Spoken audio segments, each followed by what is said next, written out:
Hi everyone, so today I'm going to show you around the website Digital South Asia Library, and here's the link at the top.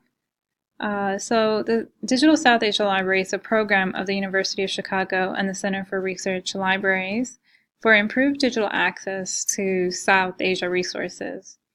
And if you want to know even more about it in depth, you can go to the About page, and here there's more information about it. And again, here it states that it provides digital materials for reference and research, so to scholars, public officials, other users as well, such as perhaps high school teachers or university teachers who teach history. This would be a great primary resource for those lessons as well.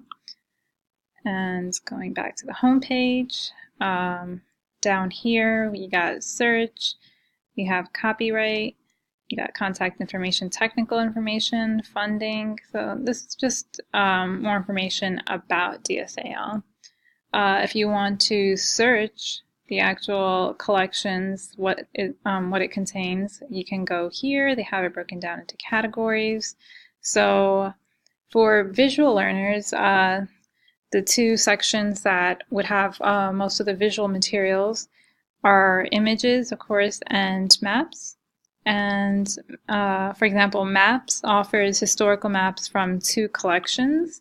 So here you have atlases, and it contains a sample of two early maps of the subcontinent. So you have the 1909 edition and the 1931 edition. So if you want to click on that, and then you can see different maps that they have. So for example, if you wanted to look at a railway map, click on that.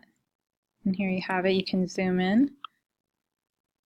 And then I'll adjust to that, and you can just scroll and take a look at it there. Then going back.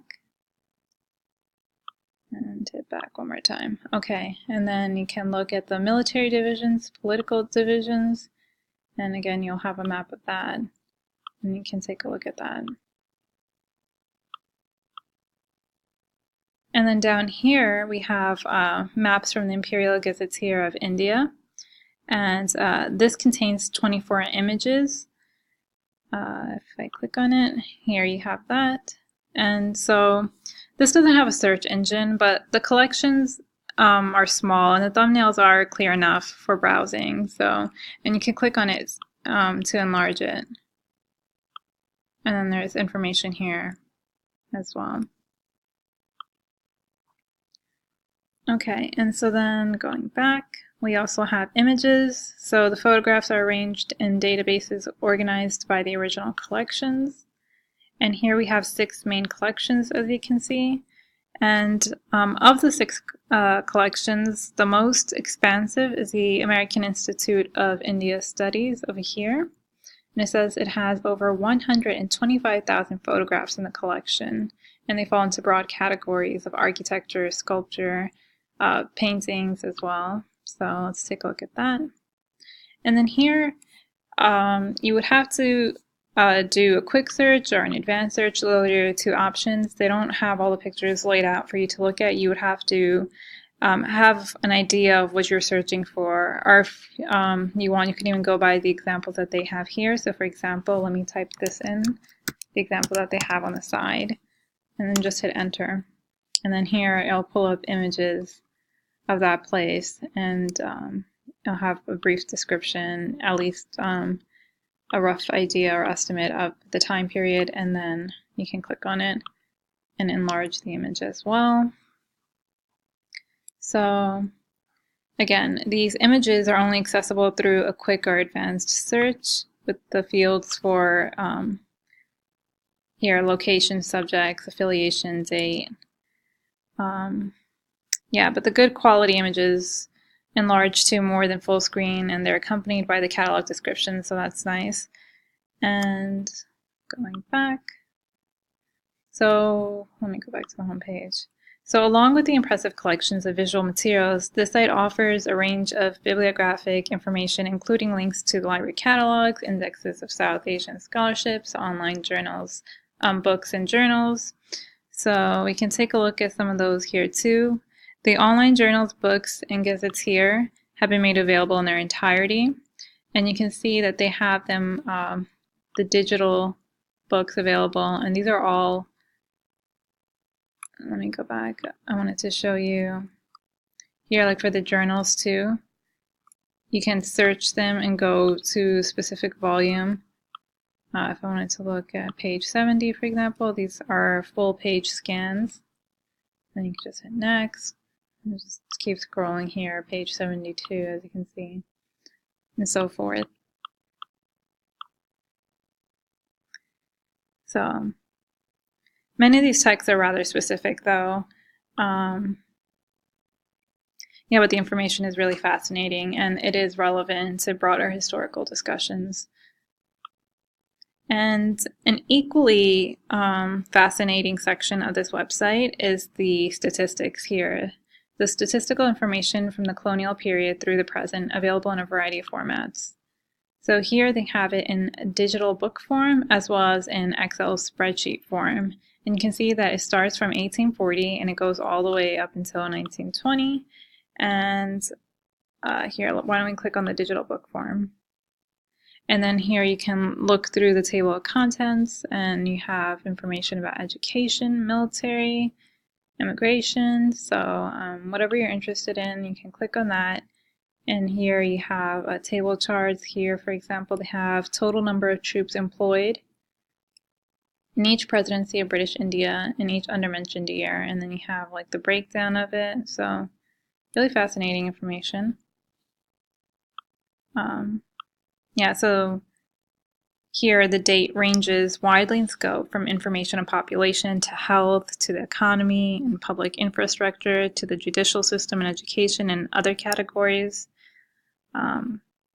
Again, these pages are actual scans of the original documents from the British Record offices, and they provide a clear sense of the original documents.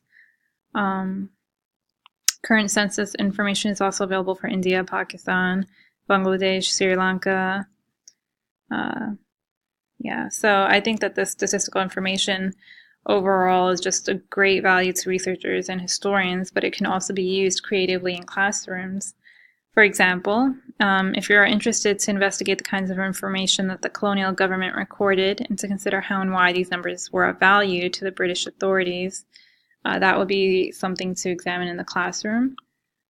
So again, clicking on these, you can see like some of the things that they were interested in, some of the information that they're interested in obtaining. So you can have students look into that, things about trade, shipping. So going back. And then here too, they also have reference resources. So scholarly reference books and a link to full text dictionaries. If you click on this, here they have dictionaries for all these languages. So if you're interested in Pashto, if you're interested in Sanskrit, so you can click on that. And then they have here a revised and enlarged edition of this, the Practical Sanskrit to English Dictionary.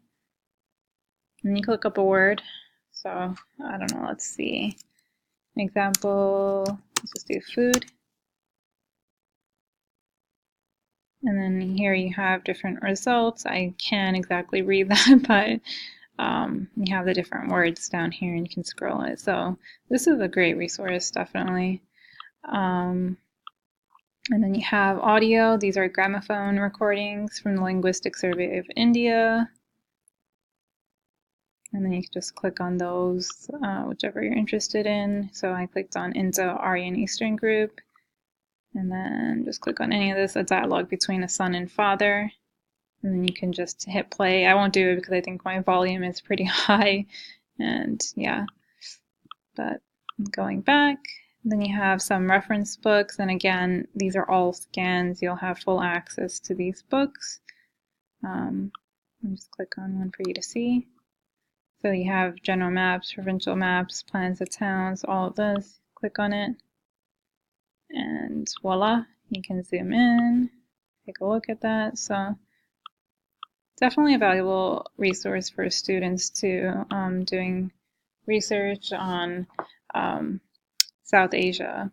So Yeah, in short, I think that the number of resources provided on the site definitely make it a great online source for studying uh, just South Asian history. So thank you for tuning in. I hope you found this tutorial helpful, and um, definitely use this whether it's for your own research or for teaching. I think that everyone can find something of interest in here.